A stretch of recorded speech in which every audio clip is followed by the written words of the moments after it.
Lisa. Welcome back to my channel. Today I'm going to be combining personal finances and country music and making a correlation between the two of those. Because I was driving in my car back to my house and I heard this song come on that I've heard many times and I know the lyrics, I sing to it all the time, but it struck me a little bit different today in the realm of personal finances. I really combined the two, and I think that's because I focus so much in my coaching programs, or my one-on-one coaching or my group coaching programs, about your mindset around money, and that money is not just about math. Money is really about mindset, your habits, and your values and your priorities.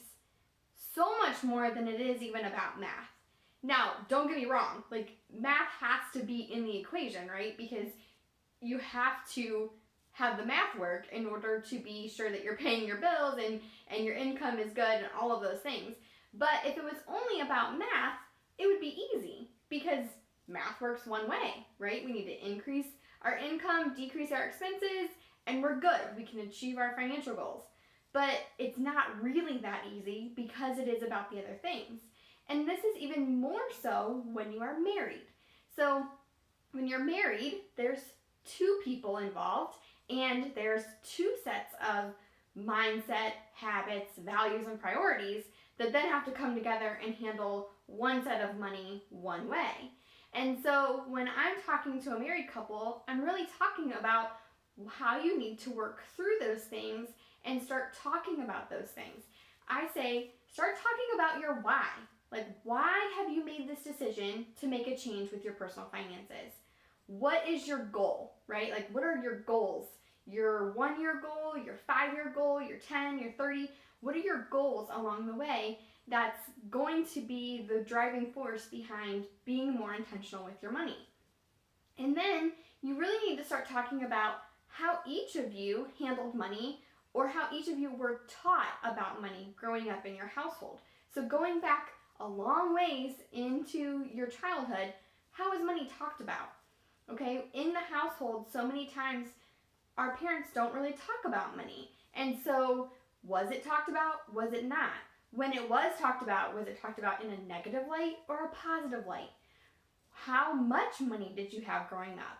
You know, if you or your parents struggled to know where the next meal was going to come from, then you're going to have a different mindset than if your spouse grew up in a household with an abundance of money and lived a very comfortable lifestyle, right? So it's very possible that those two people then come together and get married, and they're going to have completely different mindsets around money because they had a different relationship with money growing up. And so it's really important for you to come together and talk about and understand where each one of you are coming from when it comes to money. And then there might be some things that you need to work through as far as changing your mindset around money, starting to believe that money is not negative, that it is a tool that can be used for good in the world.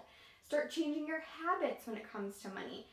Start really making sure that you're aligning your money and spending your money in the places that you truly do value and that you do prioritize in your life. And so there might be some work that needs to be done there on both sides, but it really starts with going back and understanding how did you have a relationship with money growing up and what is your mindset around it now.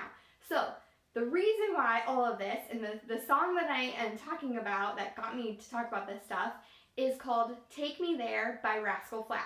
So maybe you've heard it, but the one part, let me grab my notes here. The one part that really stuck out to me that I wanted to talk about on here was, I'm not going to sing it because that won't be pretty. So I'll just read it to you.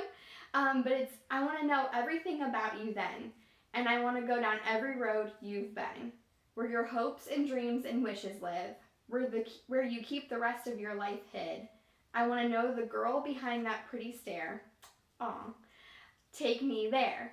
So it's really talking about, let's back up. I want to know where you came from. I want to know how did you get here. I want to know, I want to go down every road you've been. I want to know what your hopes and your dreams and your wishes live. So that line right there is super important because so many times we have hopes and dreams and wishes and goals around many things in our life, but one is usually money, because money affects a lot of things in our life. And our spouse might not even know that. Like, they might not even know the goals that you have. And then you two might have totally different goals with money, but you're coming together and handling one household income one way. And how are you going to be sure that you're achieving your goals when neither one of you know about them? So you really can't be working towards them. So it's just really important for you guys to kind of have a conversation and start talking about this. If you've never done this, if this is like, whoa, Amanda, this is deep. Like, this is, I don't know about this.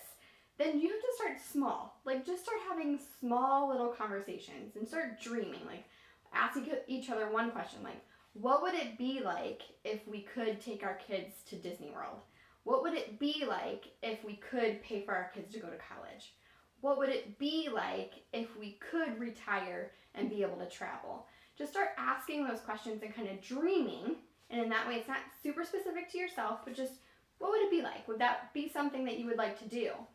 And then as you start talking about it and you start making it a realization that that is something that you would like to do, then you have to back up and go, okay, well, what are the things we need to do now that will put us in that position later? And you start writing down your goals and working together towards that. But it really starts with the back work of getting to talk about it together. And so if you haven't listened to the song, again, it's called Take Me There by Rascal Flatts. And you'll understand as you listen to the song, I know it's more of like a love song, but it really did make me think about personal finances and marriage, and how, talking about all of those things really is super important in your marriage.